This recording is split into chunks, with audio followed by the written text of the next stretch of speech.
ہم حوصلے والے تھے، ہاں دبدبے والے تھے۔ حالات یہ کہتے ہیں بزدل ہوئے تو ہم ہیں، کاہل ہوئے تو ہم ہیں۔ تاریخ بتاتی ہے لی رہنمائی جب تک قرآن ہی سے ہم نے کھائی نہ مات تب تک، ہاں اجنبی سے ہم نے۔ حالات یہ کہتے ہیں قرآن وہ ہمارا طاقوں پہ سج رہا ہے، ہر کان میں ہی نغمہ مغرب کا بج رہا ہے۔ تاریخ بتاتی ہے رسول کا نواسا، شیر خدا کا بیٹا مثال بن گیا تھا، ہاں دین ہی کے واسطے وہ ڈھال بن گیا تھا۔ سر دے کے اس نے یارو ثابت یہ کر دیا تھا، ہو دین کو خطرہ تو سب کچھ ہی لٹا دو، تم باطل کو مٹا دو تو۔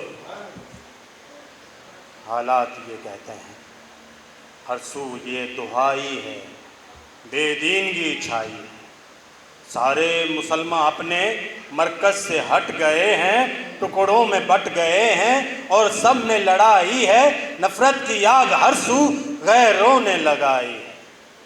تاریخ بتاتی ہے کہ کیسے ابن قاسم ایک بہن کو بچانے کھنچتا چلا آیا تھا، دھرتی سے اس داہر کو، فرعون سے عامر کو وہ سبق سکھایا تھا کہ آج تلک بھارت اس کو نہ بھلا پایا۔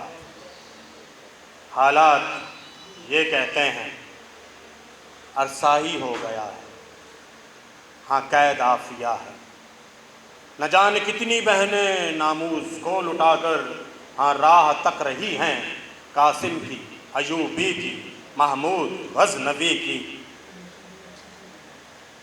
رونا تو عمر بھر ہے، قصہ یہ مختصر ہے، حاکم ہو یا کہ تاجر، عالم ہو یا کہ سید، کردار ان سبھی کا تاریخ میں مقید۔ تاریخ چیختی ہے لیکن خاموش ہم ہیں مغرب کی مستیوں میں، مدہوش ہم ہیں، ایمان فروش ہم ہیں، ایمان فروش ہم ہیں، ایمان فروش ہم ہیں۔ ہم نے ایمان فروش نہیں بننا ہے۔